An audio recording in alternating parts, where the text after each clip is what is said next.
I am done with Twitch for now. And I don't want to come out and say this is permanent because one day I might go back to live streaming on Twitch, but after carefully deciding, what my goals are, what I want to do, what I want to be, it makes the most sense to transition from daily live streams on Twitch to growing my YouTube channel instead. Listen, I got a lot to tell you, so before I begin, do me a favor, hit that subscribe button to join our amazing community, the Glad Gang. You're the best. Now, there's a lot of reasons why I decided I want to work on YouTube instead of continuing Twitch streaming every single day, so I wanted to make this video basically just to explain my thought process regarding this, because I feel like I owe all of you at least a little bit of an explanation after live streaming almost every single day for 9 months and then suddenly stopping in my tracks. So, here's my story. For those who don't know me, I began live streaming on Twitch on April 20th, 2021. 420, I get it, funny number. Anyway, I streamed almost every single day from that point up until January 7th, 2022, which if you do the math comes out to about 9 whole months, which is a very long time, especially considering I never intended to become a live streamer. I was just basically trying something out, Last April when I began, I had no idea what I was doing. I didn't have any fancy equipment. I had this crappy laptop with a terrible built-in mic and built-in camera, and just one day I decided to go live because I'd been hearing about how Twitch was growing so much and how so many people were becoming live streamers, especially during the pandemic too, when everyone was stuck at home. So I thought, what the hell, I'll give it a shot, see what happens, and our growth was insane. Little did I realize how fast we grow and how strong our community, the Glad Gang, would become on Twitch. In my 9-month stretch, we grew literally from 0 to 5,000 followers, reaching the top 1% on Twitch, and that's just the beginning of what we accomplished. I started my own merch line, I created my Twitter, we have our Discord server with over 600 members, we got Instagram, we got TikTok, we got so many things. By the way, TikTok's for another video, okay? Because I got a lot to say about that. I didn't realize at the time I wasn't just live streaming, but I was creating a brand for myself and a whole community for all of us to enjoy ourselves in. And looking back, I couldn't be prouder of what we accomplished and how tightly knit the Glad Gang came to be. And trust me, it was not just myself that accomplished this, it was because of all of you amazing rockers out there that showed support since literally day one, which enabled us to foster such a positive community. So why did I decide to take a break from Twitch? Because by the looks of it, everything seemed perfect, and it looked like if I kept streaming, then we just climb higher and higher, and eventually I'd become one of the top names on the platform. Well, not exactly. Streaming is not easy. There's so much that goes on behind the scenes, and I think the biggest issue behind live streaming, and I'm sure every other streamer agrees with this too, is just the sheer amount of hours you have to put into it. The time commitment is so intense.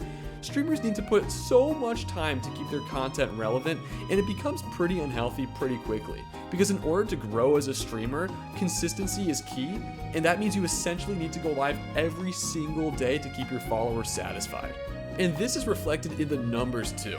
Whenever I would need to take a couple days off to myself for personal reasons, I'd come back to only a small portion of my existing average viewers. So I started feeling guilty, like I should have been streaming instead of taking time off. Whenever I wasn't online, I just have that constant feeling like I was losing followers and hurting my own account for some reason. I'll give you an example too. Around late November 2021, I began searching for a new apartment to move to, and this is a really big process. Basically, it took a lot of time to look around for different apartments to see which one I wanted, and up until that point, I streamed every single day for over a month and a half without any days off. But once it became time to look for apartments, I started taking a few days off on some weekends to basically travel because I needed to. And not only did I already feel guilty myself because like I said, whenever I'm not online, I just feel like I'm losing followers, but I also received a ton of backlash from the community basically telling me to stop taking breaks. And not all of you did that. In fact, only a small portion of the community was actually unhappy, but even so, the lack of understanding from those messages just deterred me from wanting to stream more. Streaming isn't a full-time job for me. even though I would like it to be. But basically, I balance my content creation with an actual full-time job every single day, so streaming is just for fun. And once I started feeling forced by the community to basically go live more and more and more, it took some of the fun away from streaming, right? So the pressure to go live constantly and the lack of understanding from the community during that time when I needed space the most was probably the heaviest factor deterring me away from Twitch. And again, this was only a small portion of you. I bet 99.999% of you watching this video right now were not part of the problem at all. Most of you have been so supportive since day one. Could not be more grateful to have an amazing community like we have. But basically, I want to explain a little bit more from my perspective what was kind of going on in my head. Also, I got a lot busier in real life too. I mean, now that the pandemic's way less intense than it was a year ago, I'm spending a lot less time at home, and if I continued to stream, I just simply would not be able to put in the amount of hours that I was able to in the past. There's not enough time in the day for me now. So it makes more sense to transition over to YouTube, where instead of reserving a massive block of time to go live on Twitch every single day, I could just find bits and pieces of time throughout my day, every day of the week to work on these YouTube projects. It's not like I have to sit down for hours on end.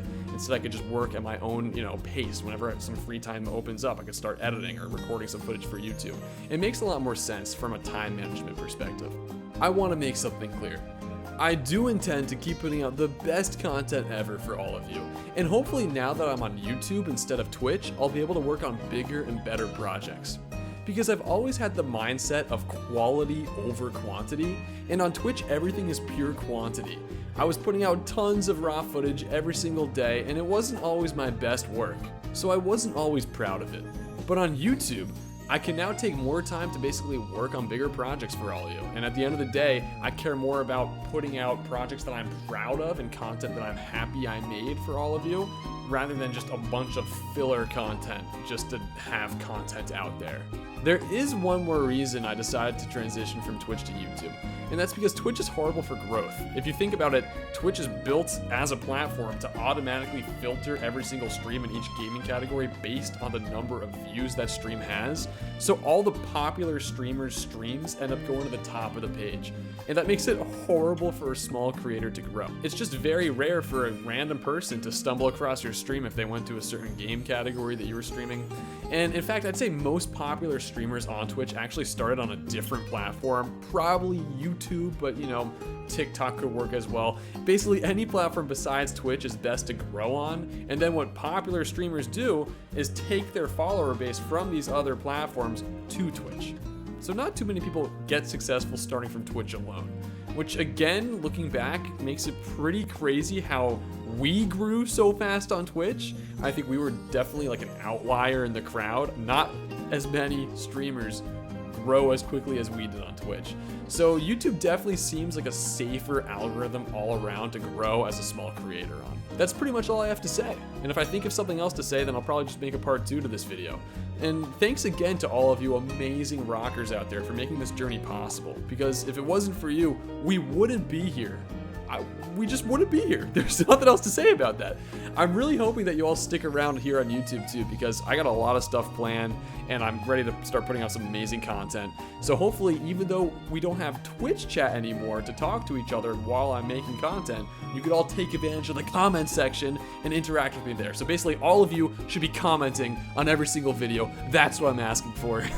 So do that. And of course, we're still keeping Discord, TikTok, Reddit, Twitter, and all that, Instagram, all the socials. Everything else will stay. So definitely click all the links in the description below. If you're not, followed on any of those external platforms, go ahead and do that. And again, please sub if you haven't already to join this amazing community. You don't want to miss out. Trust me, you will not regret it. Catch you all in the next video. Peace.